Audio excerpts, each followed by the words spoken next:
আপনার খানা খোলা আছে না? খানা এই পাওয়া যাবে না? সেনাবাহিনী পরে যাবো, রাস্তা দিলে সেনাবাহিনী যাবো।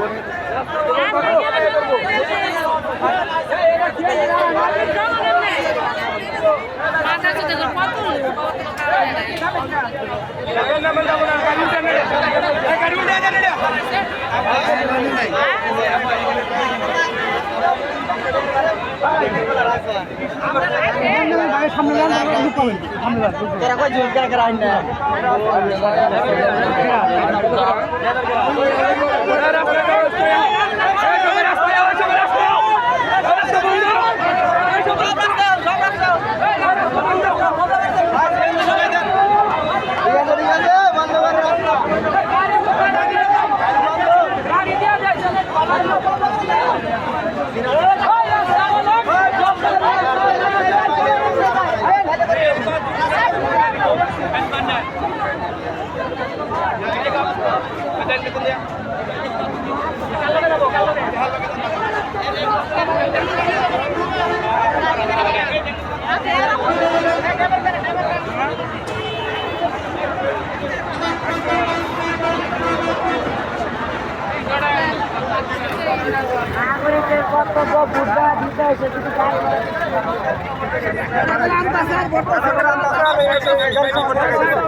রাস্তা ব্লক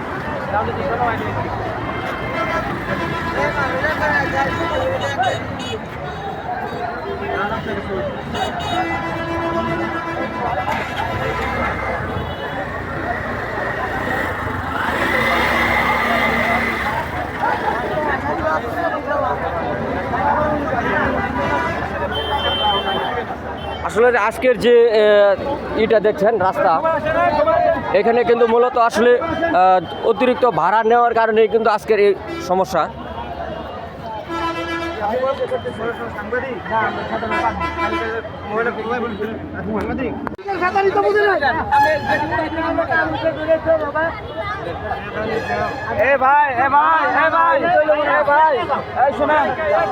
আসার পরে এই শোনেন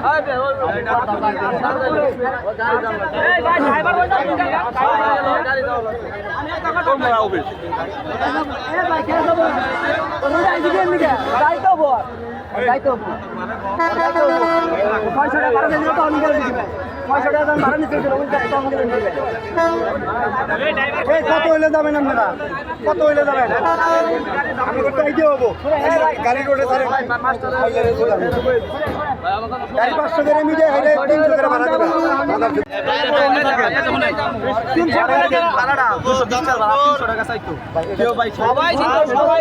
আমি তো কইছি 250 টাকা নেন, আপনি কোন হিসেবে 600 আর কি তা বলেন? আমাদের টাঙ্গাইল মধুপুরে এটা কোনো যুক্তিসঙ্গত, এখানে 220 টাকা 600 টাকা আসলে মূলত ধনবাড়ি বাস মধুপুর বাস স্ট্যান্ডে সিএনজি বাস স্ট্যান্ডে কিন্তু আসলে আজকের যে বর্তমান ভাড়ার পরিস্থিতি, এখানে 220 টাকার ভাড়া মধুপুর টু মাওনা, সে ভাড়া কিন্তু আসলে মূলত 220 টাকার জায়গায় কিন্তু 600 টাকা তারা পারমিট করছে। এই জন্য আসলে এখানে কিন্তু কোনো আইন শৃঙ্খলা বাহিনীও দেখতে পাচ্ছি না। আমরা আইন শৃঙ্খলা বাহিনীর সাথে কথা বলার চেষ্টা করবো সেই সাথে। আচ্ছা ভাই, আপনার অভিযোগটা কি ভাই একটু বলেন তো? আমার অভিযোগ, আমি একই ড্রাইভারকে জিজ্ঞাসা করছি ভাই ভাড়া কত মাওনা, কয় 500, 220 টাকার ভাড়া বলছে 500। আবার কিছুক্ষণ পর এসে জিজ্ঞাসি একই ড্রাইভার কই 600 টাকা ভাড়া যাইলে যান না দিলে না যান আচ্ছা আপনাদেরকে সবার কি এই অভিযোগটা সেম? পাপ করে ফেলাইছি নাকি এখানে পুরো সিন্ডিকেট চলতেছে এক সিন্ডিকেটরা সব সিন্ডিকেট করে সিন্ডিকেট করে এই যে ভাই গাড়ি নাই 5টা গাড়ি 5টা সিএনজি আছে এইখানে একটা করে ভরে পুরা যাত্রী লুট করে আর ওইখান থেকে একটা করে আইসা এনে আবার ঢুকায় ভাই আচ্ছা ঠিক আছে বর্তমান নির্বাচন উপলক্ষে করে যারা ঘর ফেরত ঘরে যারা ফিরতে ভোট দিতে আসছে তারা কিন্তু বর্তমান নির্যাতনের শিকার হচ্ছে বিভিন্ন হয়রানিমূলক শিকার হচ্ছে ঠিক আছে আসলে আমরা এই মুহূর্তে আইন শৃঙ্খলা বাহিনীর সাথে কথা বলার জন্য চেষ্টা করব মুষ্টিমেয় যারা এখানে আছেন ঠিক আছে তারা অবশ্যই আইন শৃঙ্খলা বাহিনীর সাথে একটা সমস্যার সমাধান করবে ঠিক আছে অসংখ্য ধন্যবাদ আপনারা ভালো থাকবেন সুস্থ থাকবেন